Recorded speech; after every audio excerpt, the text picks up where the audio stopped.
Friends, എല്ലാവർക്കും high range ഡയറീസിലേക്ക് സ്വാഗതം. ഇതാ ഗോതമ്പൊടി ഉപയോഗിച്ച് നമുക്കൊരു ഉണ്ട ഉണ്ടാക്കാം. അതിന് വേണ്ടിയിട്ട് ഇതാ ഒരു 2 ഗ്ലാസ് ഗോതമ്പൊടി ഞാൻ എടുത്തിട്ടുണ്ട്. അതിലേക്ക് കുറച്ച് ഉപ്പിട്ട് കൊടുക്കുകയാണ് കേട്ടോ. ആവശ്യത്തിനുള്ള ഉപ്പിട്ട് കൊടുക്കുക. അതിന് ശേഷം ഇതാ ഇതേപോലെ തിളപ്പിച്ച വെള്ളമാണ് കേട്ടോ ഞാൻ ഒഴിച്ചു കൊടുക്കുന്നത്. ഇതിൻ്റെ അകത്തേക്ക് കുറച്ച് ഒഴിച്ചു കൊടുക്കുക കേട്ടോ. നമുക്ക് എത്ര വേണോ അതനുസരിച്ച് ഉണ്ടയായിട്ട് കുഴച്ചെടുക്കാം കേട്ടോ. ഇതിങ്ങനെ കുഴച്ചെടുക്കാം നമുക്ക്. ഇതേപോലെ നമ്മൾ കുഴച്ചെടുത്തു. ഇത് നമ്മൾ ചെറിയ ചെറിയ ഉണ്ടകളാക്കി ഇഡ്ഡലി പാത്രത്തിനകത്ത് ഞാൻ വെള്ളം ഒഴിച്ചിട്ടുണ്ട്. അതിൻ്റെ അകത്തേക്ക് തട്ടിലിട്ട് നമുക്ക് ആവിയായിട്ട് വേവിച്ചെടുക്കാം. കുഞ്ഞു കുഞ്ഞു ഉണ്ടകളാക്കി എടുക്കാം കേട്ടോ. ഇത് ഇത്രയുള്ള ചെറിയ ചെറിയ ഉണ്ടകളായിട്ട് നമുക്ക് ഇതിൻ്റെ അകത്ത് നിറച്ചെടുക്കാം. ചെറിയ ഉണ്ടകളായിട്ട് ഞാൻ എടുത്തിട്ടുണ്ട്. ഇത് നമുക്കൊന്ന് മൂടി വെച്ച് അപ്പച്ചെമ്പിൽ വെച്ചിട്ട് നമുക്കൊന്ന് വേവിച്ചെടുക്കാം.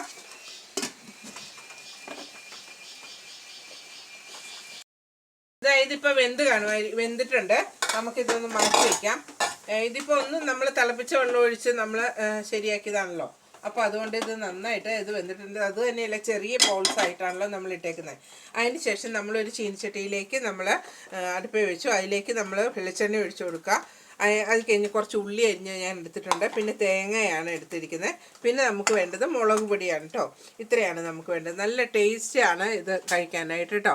നമുക്ക് രാവിലെ കഴിക്കാനോ അല്ലെങ്കിൽ രാത്രിയിലേക്കോ ഒക്കെ ഉപയോഗിക്കാം കേട്ടോ. ഇത് ഞാൻ അല്പം വെളിച്ചെണ്ണ ഒഴിച്ച് കൊടുക്കുവാണ് ഇതിലേക്ക്. എന്നിട്ട് കടുക് പൊട്ടിക്കുക. ഇപ്പോൾ ഗോതമ്പിൻ്റെ ഉണ്ടയൊന്നും ആർക്കും അധികം ഇഷ്ടമില്ലാത്തവരാണെന്നുണ്ടെങ്കിൽ ഇതുപോലെ ഉണ്ടാക്കി കഴിഞ്ഞാൽ എല്ലാവരും നന്നായിട്ട് കഴിക്കും കേട്ടോ. കുറച്ച് കടുക് ഇട്ട് കൊടുക്കാം നമുക്ക്.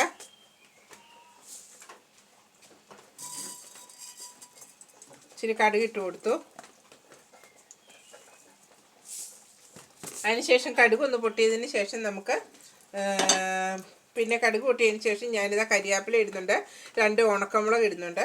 ഇത് ഇത്ര ഇട്ട് ഒന്ന് മൂത്തതിന് ശേഷം നമുക്ക് ഉള്ളി അല്ലെങ്കിൽ സബോള അരിഞ്ഞതോ എടുക്കാം. ഞാനിപ്പോൾ ഇതിലേക്ക് ഉള്ളി അരിഞ്ഞാണ് കേട്ടോ എടുക്കുന്നത്. കടുകൊന്ന് പൊട്ടിട്ട് കേട്ടോ. കടുകൊന്ന് പൊട്ടിയിട്ടുണ്ട്. അതിലേക്ക് ഞാൻ കരിയാപ്പില ഇട്ട് കൊടുത്തു. പിന്നെ മുളകൊന്ന് ഇട്ട് കൊടുക്കുകയാണ്. അതൊന്ന് മൂത്തതിന് ശേഷം നമുക്ക് ഉള്ളി ഇട്ട് കൊടുക്കാം. ഇതിലേക്ക് ഞാൻ ഉള്ളി ഇട്ട് കൊടുക്കുകയാണ്.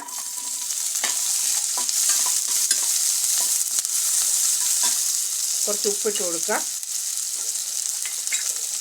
കാരണം നമ്മൾ കുറച്ച് ഉപ്പിട്ട് കൊടുത്താൽ മതി കേട്ടോ. നമ്മൾ ഉപ്പിട്ടാണല്ലോ ഇത് പുഴുങ്ങിയേക്കുന്നത്. ഗോതമ്പുണ്ട ഇത് പുഴുങ്ങിയിരിക്കുന്നത് ഉപ്പിട്ടാണല്ലോ. അപ്പോൾ അതുകൊണ്ട് നമുക്ക് കുറച്ച് ഇതിനാവശ്യത്തിനുള്ള ഉപ്പിട്ട് കൊടുത്താൽ മതി കേട്ടോ. ഉള്ളിക്കും തേങ്ങയ്ക്കുമുള്ള ഒരു കാമുറി തേങ്ങ, ഒരു അരമുറി എടുത്തിട്ടില്ല. അതിനേക്കാളും കുറവ് തേങ്ങയാണ് ഞാൻ എടുത്തിരിക്കുന്നത്.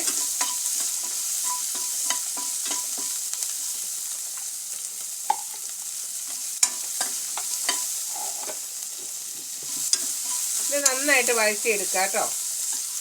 സബോള ആയാലും മതി ഉള്ളിക്ക് പകരം. മൂത്തിട്ടുണ്ട്. അതിലേക്ക് ഞാൻ തേങ്ങ ചിരണ്ടി വെച്ചത് ഇട്ട് കൊടുക്കുകയാണ് കേട്ടോ. തേങ്ങ ചിരണ്ടിയത് ഇട്ട് കൊടുത്തു. അത് കഴിഞ്ഞ് നമുക്ക് ഇതിൻ്റെ എരിവിന് ആവശ്യത്തിന് മുളക് പൊടി ചേർത്ത് കൊടുക്കാം. നിങ്ങൾക്ക് എത്ര എരിവ് വേണോ അതനുസരിച്ച് മുളക് പൊടി ചേർത്ത് കൊടുക്കാം.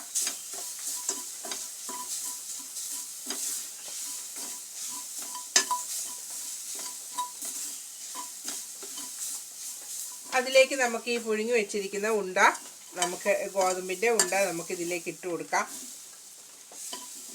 എന്നിട്ട് ഇളക്കിയെടുക്കുക.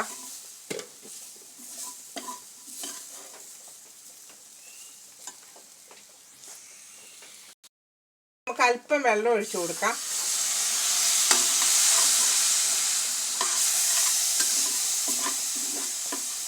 കുറച്ച് വെള്ളം ഒഴിച്ചു കൊടുക്കുക.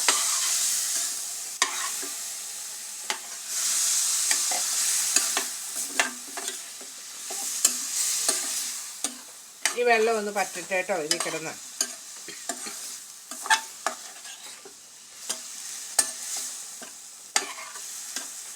എരിവൊക്കെ നിങ്ങളുടെ ആവശ്യത്തിന് ചേർക്കാം കേട്ടോ. എന്തോരം എരിവ് വേണോ അതനുസരിച്ച് നിങ്ങൾക്ക് എരിവൊക്കെ ആവശ്യത്തിന് ചേർക്കാം. നല്ല ടേസ്റ്റി ആയിട്ടുള്ള ഫുഡാണ് കേട്ടോ.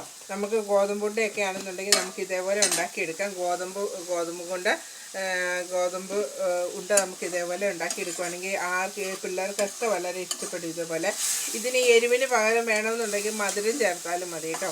പിള്ളേർക്കൊക്കെ ആകുമ്പോഴത്തേക്കും കുട്ടികൾക്കൊക്കെ ആകുമ്പോഴത്തേക്കും ഇതിനകത്ത് മധുരം വേണമെന്നുണ്ടെങ്കിൽ മധുരം ചേർത്ത് കൊടുക്കാം കേട്ടോ. ഇതേപോലെ നിങ്ങളും ഒന്ന് ഉണ്ടാക്കി നോക്കാം കേട്ടോ. നല്ല ടേസ്റ്റാണ് ഇത് കഴിക്കാനായിട്ട്. നിങ്ങളെല്ലാവരും ഇതേപോലെ ഒന്ന് ഉണ്ടാക്കി നോക്കുക. അതുപോലെ തന്നെ നിങ്ങളൊന്ന് ലൈക്ക് ചെയ്യാനും ഷെയർ ചെയ്യാനും സബ്സ്ക്രൈബ് ചെയ്യാനും മറന്നു പോകാതെ ഒന്ന് ചെയ്യുക കേട്ടോ. നിങ്ങളുടെ അഭിപ്രായങ്ങളും ഒക്കെ അറിയിക്കാം. ഇത്രയും മതി കേട്ടോ. ഇതേപോലെ ഒത്തിരി അങ്ങ് പറ്റണ്ട. ചെറിയൊരു നനവോടു കൂടി നമുക്കിത് ഓഫ് ചെയ്ത് വയ്ക്കാം.